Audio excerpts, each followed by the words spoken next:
Welcome to Let's Talk Learning Disabilities with Laurie Peterson.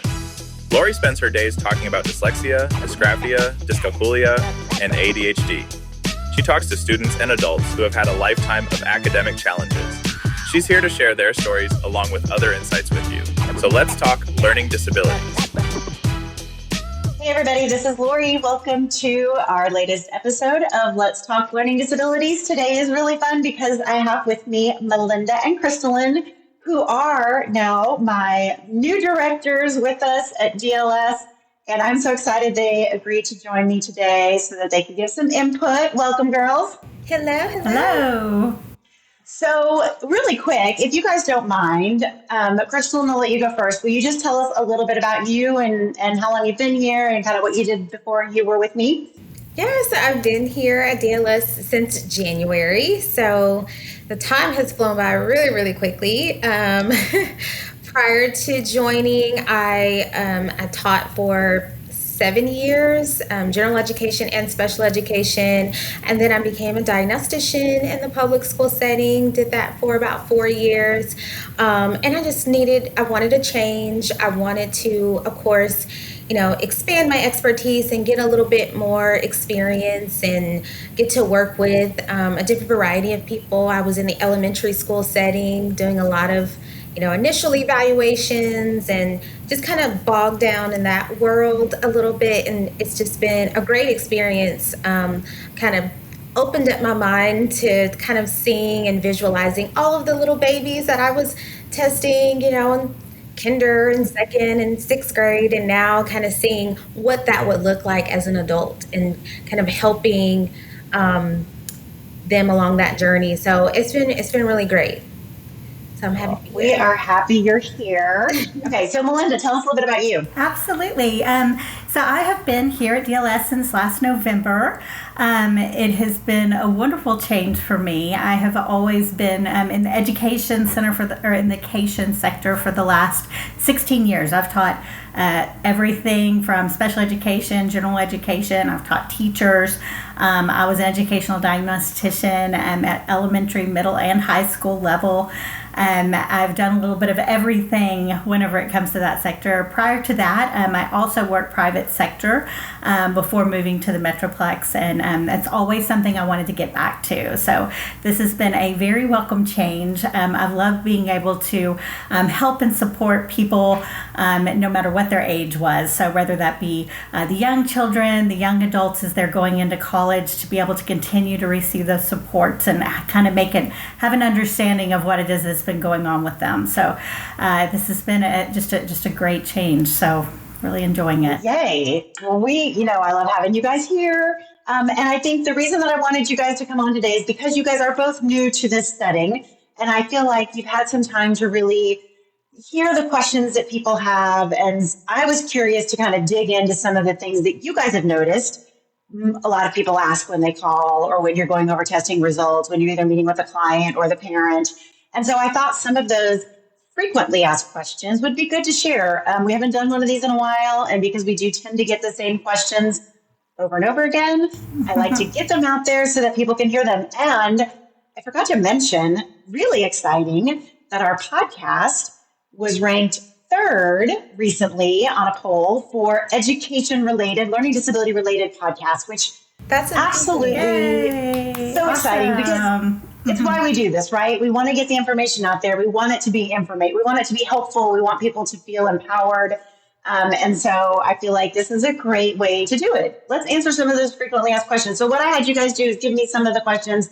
I'm going to throw them out there. You guys just jump in and give me kind of what your response is. And I'm trying to figure out which one I want to start with. I think I'm going to start with, we heard a lot about ADHD, and everyone knows we do a lot of ADHD testing. So we get asked a lot, is there a level like, with autism spectrum, it's a spectrum and people fall on different levels. Is there a spectrum for ADHD? Can you have just a little bit of ADHD or a lot of ADHD? What do you guys think?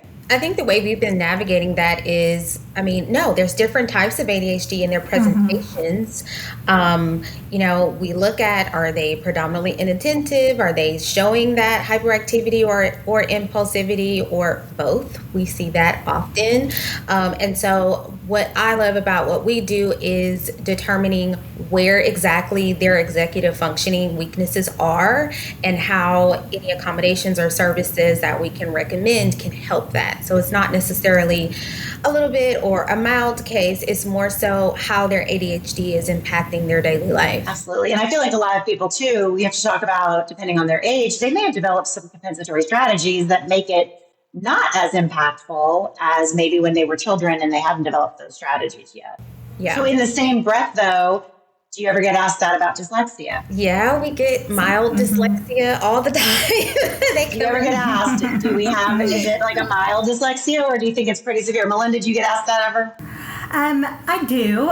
From time to time, they always want to know where I would put it on the spectrum of dyslexia. And to be honest, you have difficulties within the area of basic reading, which would be reading those words or fluently putting the words together. And again, it kind of falls in line with the ADHD, where if you're an adult and this is something that you have been struggling with your entire life, it might be that you have learned some of those compensatory strategies whenever you read. And the older you get, it does look a little bit different whenever we're diagnosing dyslexia from a child. So it's kind of like being pregnant. You either are or you're not. There's not like a spectrum, right? Mm-hmm. Yeah. And I think parents especially just want to know, maybe it's just mild.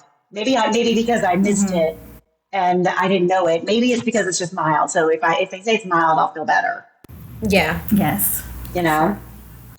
So then at what point do you feel like medication is something we would recommend or that would be helpful? Or is there a point where that it is or it isn't? For the ADHD, I think that's definitely something 100% that's individually based. So medication is not a one-size-fits-all. And by all means, there are so many different kinds of medications and options now for ADHD. Short-acting, long-acting, some that are more related to nutrition. So there's a lot of options out there.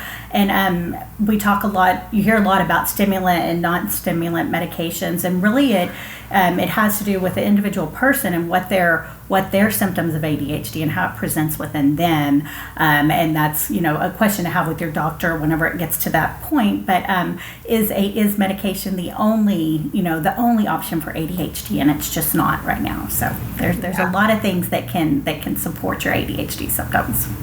And I always encourage, our evaluation is kind of that starting piece. It's like, okay, this is what's going on. So this is a great place to start having that conversation with your physician. I usually will tell parents, adults are a little bit different, but what I will typically tell parents is that when you start to notice that the ADHD symptoms are impacting their self-esteem, and you're hearing the things like I'm stupid or I'm not good or I'm in trouble all the time, that's when it's really time to intervene, whatever that looks like. And obviously medication is the most effective and it's the most fast-acting way to turn things around. But it's like you said, it's not the only, but it's definitely that's the point to intervene. When they're feeling bad about themselves, why let this snowball into something bigger if we can jump in and intervene now and help them be successful today? So I totally agree with you guys. What about will my child outgrow their dyslexia, their ADHD? Will they outgrow their learning disability? That's a hard one. And it's always a follow-up question is how long is it going to take? Yes. And so I just encourage, parents especially to start with the intervention, to start with the services. Let's see what these accommodations are doing, knowing that it's not going to magically happen overnight, but with consistency and with fidelity, you're going to kind of build their toolbox to add, have those strategies, teach them how to advocate for themselves, start building that confidence, because once they even start to see that slight improvement, the students are going to feel better and they're going to feel more encouraged. So as far as how long it's going to last, these are lifelong conditions, but the way that they present are going to, of course, change over time. So I just encourage, patience, trusting the process, things of that nature, for sure. I would agree. It's not something that's ever going to go away. It just may look different and it may have less impact later on in life, especially if you do those consistent, those interventions consistently and with fidelity.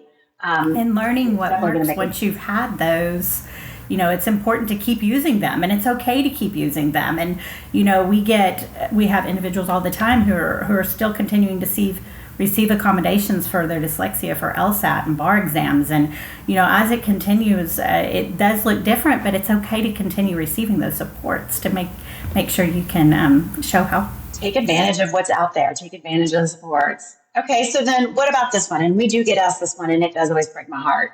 Will my child ever be able to succeed since they have a learning disability? Will they be able to go to college? Will they be able to live independently? Like, we get asked that. Mm-hmm. How do you guys typically respond to that? I want to scream yes. Yes. And so, I mean, of course, the answer, like I said, is always going to be, of course. That's why we, especially the younger they are, the more I advocate and say, I'm glad that we're starting this process now. As they get older and they start building these strategies and start building their confidence and start learning all of the tools that they need, they'll be able to carry that along with them. I know that it gets kind of, I guess, cliche when you say there are lots of successful people yes, that have dyslexia or have other learning disabilities that you probably don't know. I mean, there's other children in their classroom that you just don't know that they, so everyone has their own strengths and weaknesses. The hack is just to expand on what your strengths are and build those weaknesses, and then they're going to be fine. They're going to be successful. We all have something going on. We all do. We all do. Yes, we do. And I think that I always want parents to understand that the testing that we do is just a snapshot. It's a picture of where their skills are today. So if something came out super low, especially like one of those cognitive processing skills, doesn't mean it's going to be super low forever. There are still things you can do to strengthen those. And again, getting the interventions put in place, doing them consistently, and understanding that those interventions and those accommodations are available, like Melinda said, all the way, and that they're there to support them. So absolutely they can be successful. And for kids with ADHD, it's finding the thing that they're interested in, right? Okay, let me see. There was another really good one that I had. If the parent provides this information to the school, is it going to follow them for the rest of their life? Does it go on their permanent record? Is there such a thing as a permanent question? So, that is a question that we get all the time. And the way that I like to say about it is that they, as far as records go, they keep them five years in the schools and things like that. But instead of saying following them, how are we using this information to be able to build them and support them in the future whenever they're going into college and beyond, even workplace accommodations, So is there some large cloud where these things are housed that go with you for the rest of your life? No, there is not, And so by coming here, you're getting educated to be empowered, to be able to use your strengths, which is going to be the biggest thing that we build upon. To help the areas that you might have some other needs and focuses on. And so, not worrying about something following you for the rest of your life, so to speak. So, is it okay if a parent doesn't want to share this with the school? Yeah, absolutely. I mean, there are some parents that aren't comfortable with it. I think what that means then is they're taking on the responsibility of the interventions and making sure that the things that need to happen. But do they have to share it with the school? They don't have to. It's up to them. Yeah. We encourage them to. Yes. Because why wouldn't you want everyone to be on the same page? And because consistency is so important. Okay, so back to ADHD. We get this one a lot. So I don't understand how my child could have ADHD. They can play video games all day long. They can build Legos all day long. They can sit on their phone all day long. They can pay attention. So, and we're not seeing really any bad behaviors at home or any inattentive behaviors at home or any off-task behaviors at home. So where is this coming from? I mean, ADHD is a very interest-based thing. So just like you might see the hyperactive side of things or the activity things that people might tend to think of whenever they think of ADHD. They can also become very hyper-focused on the same things that they're very interested in. So use that as your superpower for kids. Get them interested whenever they're reading. Read about the things that they're interested in. Learn, do projects about those things. Because by all means, ADHD is definitely complex and there's different types. And so the inattentive type might present itself where you think they're paying attention and they're looking at the board, but they're focusing on on the kid across the classroom that's sharpening their pencil, or somebody walking out of the door, their best friend who's just a little bit in the other classroom or doing something different. So, and you have to take into consideration the structure of the different environments. I mean, when we're at home with our kids, the only thing that we're probably asking them to do that they don't want to do is what chores, and they're not having Homework. to transition so much at home. If they're transitioning, they're probably transitioning most likely to something else that they're interested in, versus in the classroom, there are a lot more transitions, and it's not how it was when we were in school. We're sitting in rows and you're listening to the teacher and then you do your worksheet. No, they're most likely the way that the classrooms are now structured is the teacher is maybe teaching for 20 minutes. That's the ideal whole group instruction time, and then they have to switch to group work, and then they have to go to different stations, and then they transition to their independent work, and then now they have to work technology, and they have to resist the temptation of not going on YouTube when they're supposed to be on Google Classroom or Canva. So it's just different, and you have to take into considerations what their school day looks like versus what their home environment requires them to do as far as sustaining attention. Well, I think even when teachers aren't seeing it, kind of like Melinda said, just because they look like they're listening, it doesn't mean that they are. Yeah. If you've got a student who's got a lot of academic gaps and a lot of holes, that's probably because they're missing out on instruction. And so just because it's not visible, even to this day, I feel like people think of ADHD as that crazy little boy who's running around, jumping on the furniture. And yes, that can be, but it doesn't have to be. It can be the quiet little girl who's a pleaser who just wants everyone to be happy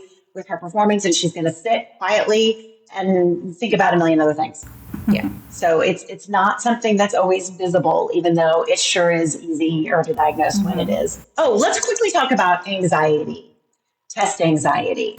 We get a lot of calls about people who want testing for test anxiety. Okay, so let's talk about that. What are your thoughts when you hear test anxiety? Well, test anxiety is not in and of itself a disorder. It would be impacted with generalized anxiety disorder, another type or one subtype of that. But, by all means, it's very real. And so there are things that whenever, we look out that we can refer you to programs to support and help to relieve those anxieties. And especially whenever it comes to timing or taking a test, just having that extra time as an accommodation. Sometimes it's not even used. It's just knowing it's there that relieves that anxiety piece to allow you to be able to perform at your best without thinking, oh my goodness, my time's about to run out. So it's very real. It is. I think it's important too to figure out why. Why do they have so much anxiety around tests? Is it a true anxiety disorder? Or is there something else? And I think a lot of times we find it's actually something else. It's they struggle with reading, they struggle with math. There's a reason why those tests are making them so anxious. And so, yes, we want to address that anxiety, but I think if we can give them more confidence, fill some of those gaps, give them the right accommodations, I think that we can reduce the anxiety. But you're right, we have some really great programs out there that target specific test anxiety. And I get it. I mean, I think we put so much weight into the standardized tests these days. Who wouldn't be anxious? Yeah. So I do think, and I think it's sad. And I'd like to see us moving away from some of those standardized tests, especially in the public school setting where they're testing those kids every year and they make such a big deal about it. Yeah, you're going to get anxious about that. And so ways to alleviate that are super important. Okay, any questions that I didn't cover that you guys can think of, because I don't want to leave a good one out?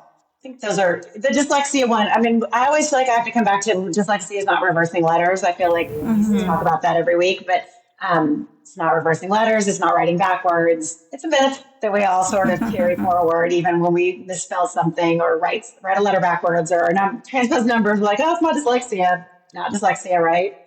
But any other things that you hear from parents that I left out? I think I got most of the good ones. That I can think of. I got a lot of the good ones. I appreciate you guys doing this with me. Absolutely. Thank you. I think it's good to hear too that a lot of the things that came up in the last frequently asked questions that we did probably 2 years ago, a lot of them are the same. We get asked the same basic questions because those are the concerns that are out there. And I think that the more we can sort of demystify what we do and what causes some of that stuff, I think parents are going to be much more open to seeking that help for their student, because it's not a label it's not really a negative. I think we also have a lot of parents that are worried about getting their kids pulled from class or getting a label put on them. And I definitely feel like that's something we want to destigmatize. Yes, for sure. Yeah, we definitely have a lot of, I feel like we're doing a lot of educating too, even before we evaluate, kind of going through the different steps. And I do hear sometimes a few aha moments where parents are like, oh, okay. And so that's always great to hear. Yeah. And understanding that kids are first of all, kids are getting pulled out of class for a million different things. And for a lot of what we recommend, you don't need to be pulled from Require class. that. Yeah. Right. So I think they think immediately back to when they were in school, and things were so much more segregated as far as this group had to go to this teacher, or they always had to get pulled to go to the special teacher. And it's really not like that anymore. I mean, there are some kids that get pulled out, but it's not to the extent that it used to be. And even the way that they have it now, I mean, they have timers, and I'm just coming from, straight from that elementary setting. They have timers. The kids know when it's time to get up and leave, and the other kids are already in their stations. These kids are not paying attention to who's going in and out. And some of the kids, I'm sure their parents would probably kind of have a little panic attack, but some kids are really proud. I'm going to speech. Or I'm about to go to dyslexia time. And so you'll have some teachers look like, okay, you don't have to announce it. You can just go. So it's not as, as much of a stigma, I think, especially when kids get comfortable and they start to feel empowered when they go. Definitely not as much for the kids even as it is for the parents, because they don't have the true understanding unless they've been in the school setting. Yeah. So really quick, I do have one more question. What do you tell parents when a school is pushing back on giving the child support based on results? Like, how do you help a parent sort of over that hump when a school or a professor is pushing back on giving accommodations? That's a loaded question, because I think, it definitely depends on what it is that they're pushing back for. What is the reasoning behind why the school is pushing back, and so trying to kind of walk them through what the steps are and what it should look like, in the school. And if there is a time when, everything looks different as far as from school to school, whether it be private school, public school. And so, just kind of knowing what those laws are and what they should be receiving is very, very important. And just guiding them to through those laws or through some of the things that they should be expected, and helping them in that manner. Yeah, it's frustrating. Yeah, I know a lot sometimes there's a need for an advocate. Yes, and so I do recommend that at times. It's like, okay, if you're not really sure, because we kind of have to taper off of that. We as in me have to taper. Yeah, no, I agree. But I'm like, okay, well, what's going on? Kind of try to field some of those questions or get a feel of the situation, because we want to make sure that we're getting both sides too. When we're taking on these questions, is trying to get the big picture and asking them probing questions so I can help navigate the conversation. Because we want to make sure that we're understanding, or at least I do. I want to understand kind of where the school is coming from, but then also understand where the parent is coming from too. So I want to look at some of that documentation. I want to see, what the school found previously versus what we found. That way we can have a very honest conversation. And then if it gets to the point where I'm like, oh, you might need an advocate, or, and helping understand that language and what was talked about at that ARD meeting.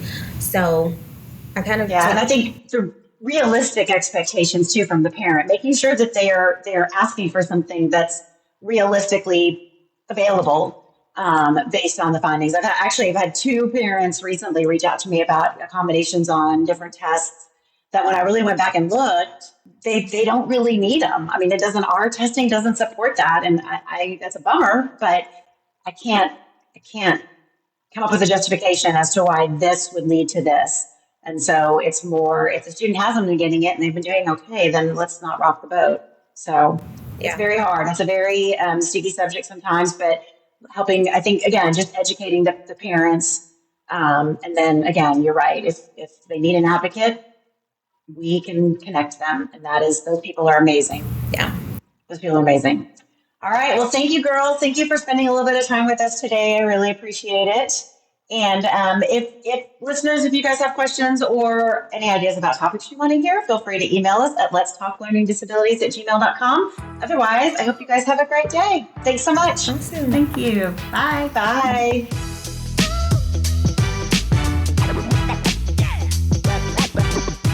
Thank you so much for joining us today. In our show notes, you can find information about today's talk, as well as links to resources and other episodes. If you have questions about today's talk, have ideas for future episodes, or just want to stay connected, you can contact us through Diagnostic Learning Services on Facebook, Twitter, LinkedIn, and Instagram. So, let's keep talking learning disabilities. This podcast is sponsored by Diagnostic Learning. You can find more information at www.ediagnosticlearning.com.